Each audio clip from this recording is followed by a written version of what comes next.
Hey everybody, it's Cal. Got a couple interesting things to talk about here. Microstrategy buying more Bitcoin as they do. We also got FTX potentially relaunching their exchange business. North Carolina talking about Bitcoin in the state treasury, and then Coinbase rebounding after the SEC lawsuit. So, first things first, Bitcoin's at 30,350. Definitely seen some whipsaw in the markets, but largely cooled off after a lot of the volatility we've seen over the past few weeks. So, with all that volatility, MicroStrategy was picking up extra Bitcoin.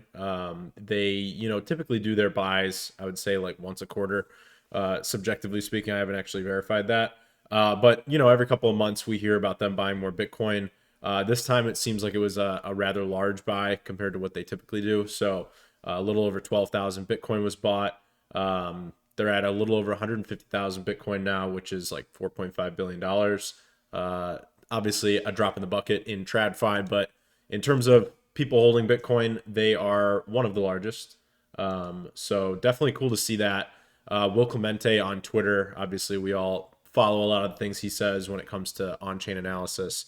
But basically said what I think what a lot of us think, which is Saylor's Bitcoin bet will either be one of the greatest financial moves of all time or the opposite. There is no in between. Yeah. So, a lot of people either think Bitcoin's going to zero or they think, Bitcoin's going to reach incredible highs. Personally, I've said multiple times that I think Bitcoin will flip the market cap of gold. That's kind of one of the big indicators for me. That puts Bitcoin at about $600,000 per Bitcoin, which is about I guess it was a 20x from where we were just a couple weeks ago. But yeah, so roughly a 20x, and that puts MicroStrategy's Bitcoin position at a massive, undeniably one of the best investments ever made type of level. So I hope it happens sincerely. So FTX, a lot of people have been keeping eyes on this story. It's kind of been developing over the last couple of months. Will FTX relaunch in some way, shape, or form? I think recently it came out that they were able to claw back like $7 billion. I'm not exactly sure how they got it, but from various people that owed them money and various places they held money, they were able to claw back 7 billion, from what I understand. So they've got this new CEO, John J. Ray III. And I think they're in talks to potentially relaunch. I don't think it'll be called FTX, but we'll see. The interesting part of this article that I saw is this: the team is currently in discussions with investors and observing potential structures. Now the exchange is looking at a potential joint venture. Conversely, the report noted that FTX would require a rebrand to include any restart. Additionally, it has stated its desire for existing users to have a stake in what would come of a relaunch. So obviously that last part's pretty interesting. I think if this is done out of the place of, FTX's exchange business was actually a good business. It was at SBF himself who kind of blew it all up by, doing the illegal shit he was doing. And if they were to restart that exchange process and start bringing in revenue the way it was, and give people who lost money in FTX, a stake in the growth and revenue of that exchange business, I think that would morally be a good thing to do. If you're able to get people paid back. So I'm actually not against a relaunch. Obviously, I think any exchange business, but especially FTX, given its history, should be very clearly audited. Not these bullshit crypto company audits, but like a real audit, TradFi type of audit.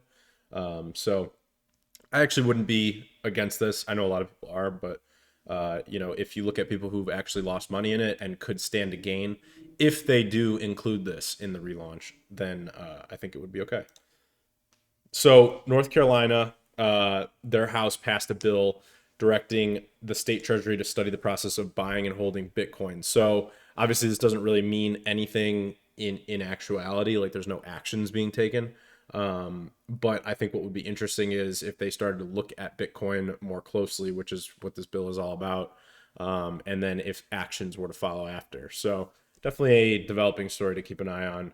And then last thing, Coinbase shares up 35% since the SEC sued them. for selling unregistered securities, or allegedly selling. Um, so there was an interesting part at the end of this article about the ETF deal with BlackRock. So there's different ways to look at this. So when the lawsuit came out, Bitcoin was a lot lower. I think we were around 26K.